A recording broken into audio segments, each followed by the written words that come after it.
eto na naman, panibago. Ewan ko kung ano to. Basta nag-video na lang kami dyan bigla. Kasi parang masarap siyang i-vlog. Ito yan. So eto nga, sunscreen pa nga ako. Grabe. Kasi ang araw nakikita niya naman, tirek na tirek. Tapos itong dalawa na to, grabe, amaze na amaze sila doon sa tungkod na yon na hindi nila alam kung para saan. At andito na kami sa Robinsons. Marami pala kaming nilarad dyan. Pero dito, kumain lang kami. At may binisita. Sana si Edene. At ako, pababa pala masasakyan. At ito naman si Ella. At ang magbibida ay si None. So ayan nga, on the way na kami papasok sa loob ng Robinsons para kumain ng tanghalian. At ito nga yung napili namin, KFC. Ayan sila, nagdudut-dut-dut na dyan. Kung ano yung kakainin namin. Dahil gutom na kami, guys. Tapos ayan na nga, umorder na sila. Ito na kami, naka-order na. Ayan na yung food. Yan, nakakagutom. Habang pinapanood ko ito, nagugutom talaga ako. Tapos yun nga, ayan, nagkumantahan pa kami. Tapos ayan, kumakain na kami, ang sarap. Tapos ito, pakit na kami sa second floor, papuntang Watsons, and hi! Ayun nga pala, namimili siya ng lip balm, pero ito naman, tumitingin ng mga foundation. Tapos ayan, nagpa-video pa kami sa napakagandang, ito, stuff ng Watsons, ayan ha. Tapos ayan na nga, mamimili pa rin siya, sobrang taga. Tapos ito naman kung saan sila napagpad. Tapos yan bigla mong binaling yung video kasi kami nakikitis pa. Tapos ayan, pababa na ay pupuntang National Bookstore. Pero nakita ko itong napakagandang mga sasakyan na to. Kaya binidyan ko na din sila. Pandagdag lang dito sa video, diba? Tapos ayan niya, ang gaganda. Tapos ayan, National Bookstore. Ayan, pumasok kami.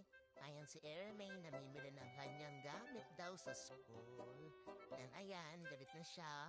At ito nga, kumukuha na siya ng mga kailangan niya sa school. Kasi pasukan na naman, ito nagpipiling matalino, kumuha pa talaga ng libro. At ayan, sa wakas tapos na siya. Sakto. Tapos ayan nga, nag-aanuhan na sila ng mga sapatos pero di naman bumili. Tapos ayan, palabas na kami. Papunta na kami ngayon sa Derma. Kasi nga, magpapa-facial si Micaela. Ayan, bumaba na sila. Ayan nga pala si None.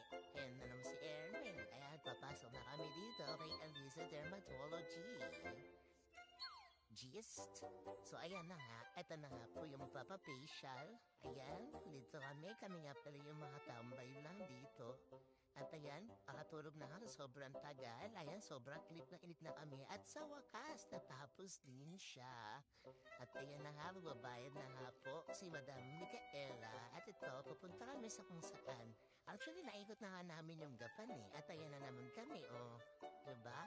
Paikot-ikot lang kami sa gapan, guys. And then, ayan, nandito kami sa plaza. Ayan naman, on the way na kami sa... tawag na saan na yun? Sa cafe na yun? Nakalimutan ko.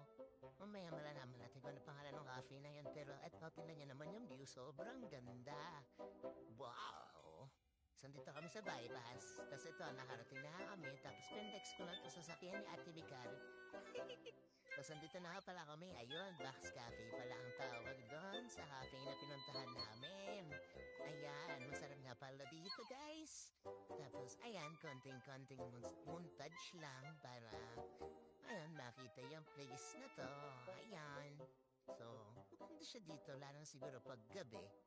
So, ayan nga sila, naupo na sila at umorder na. Ayan, seryoso nga sila naghahanap ng kape kung ano yung masarap. Tapos, eto nga pala ako. Ayan, nagpakita na naman sa camera. And then, ayan na, masarap na kape. Ayan, nagkwentuhan na nga kami dyan. Napakarami na namin na magkwentuhan. Nasa leksik na namin lahat-lahat. Charot.